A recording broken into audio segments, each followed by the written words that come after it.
To it, Gary. Thing number one in this week's edition, the CPI comes in light. We're talking consumer price index. Yeah. So the consumer price index, the CPI, is the index that people usually are talking about when they discuss inflation. When people say inflation is up 3% or 5% or 10%, the CPI is what they're looking at. Now, there are a couple of issues with that. One is the CPI, we've talked about this a million times. It is manipulated in a lot of ways to make it lower than it is. The actual expenses that people have, I believe, are much higher or rising at a higher rate than the CPI. The other thing is the CPI works from a kind of a generic basket. And what that means is that your personal CPI, your personal inflation rate is going to differ. And so, for example, one of the things we saw in 2022, 2023, what went up? The rental prices went up, the price of a mortgage went up, food prices were up a lot, energy prices were up a ton in 2022. Obviously, that, some of that reversed last year and part of this year. So a lot of your personal CPI, in fact, the price of used cars skyrocketed in 2022. So a lot of your personal CPI depends on what your personal needs are. So in my case, I locked in my mortgage in November of 21.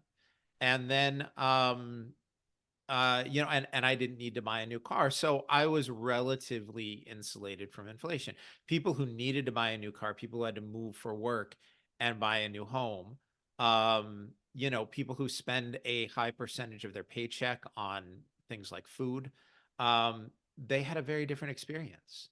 So it's really important to point out that when we talk about the CPI, we talk about aggregate numbers, but as they say in so many other situations, your mileage may vary. So what we got this week was the May CPI came out, and it was at 3.3%, which is substantially above the 2% target that the Fed has, which I will continue to insist is 2% above the correct and moral rate.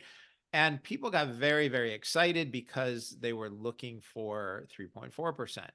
So it was 0.1% better. Now, I'll also point out that the Bureau of Labor Statistics, which is the government agency that compiles this information, they are not capable of measuring anything to within a tenth of a percentage point. And I'm not making fun of them there. I know it sounds like I might be, but the truth is, go try to measure the price levels in an economy and a country as large as ours, and you're not going to get that close.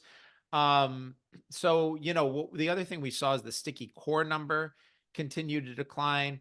And a lot of people, they were excited by this lower than expected CPI, which again was 3.3%. But worth pointing out, that index a year ago was at 3%. So, all this whole talk about disinflation has just disappeared. And inflation, it came down 0.1% from last month, but it's up 0.3% from a year ago. Again, people got excited. They thought this was going to force the Fed to have to lower the Fed funds rate. And so that caused the market to go up on this. Gary, I know one of your problems with this calculation is that there's some sort of exclusion, right, of things that people need to buy that's determined by someone man behind the curtain, right? My question is, how is that determined?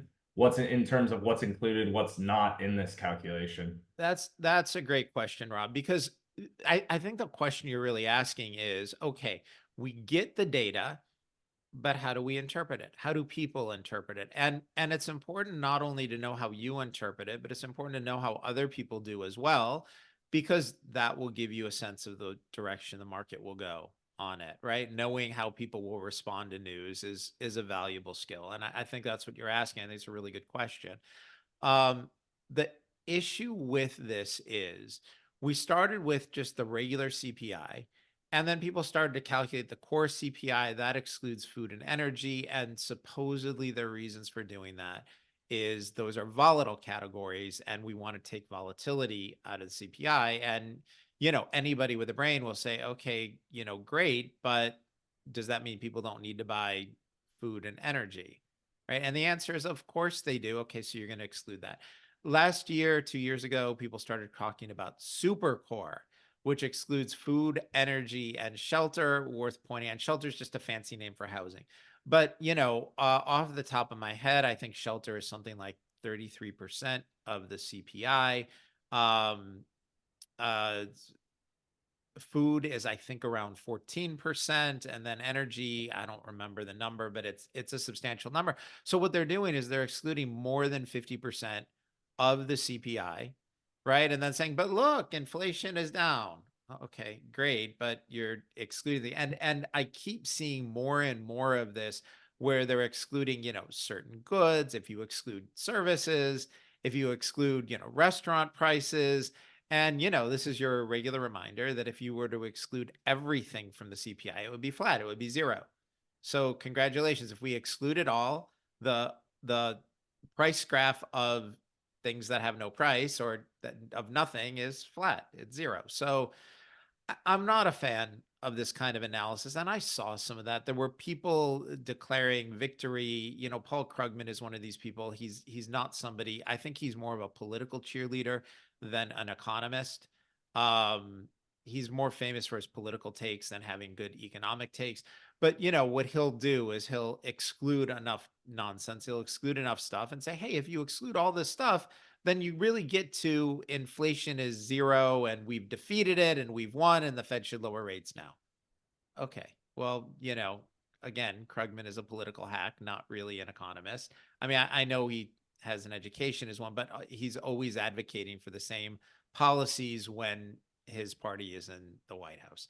So, I'm not a fan of this methodology. And I saw a lot of that on Twitter or X this week where people they basically said, if you exclude enough stuff, inflation is zero. The Fed should lower rates now. Okay. But that's not how it works.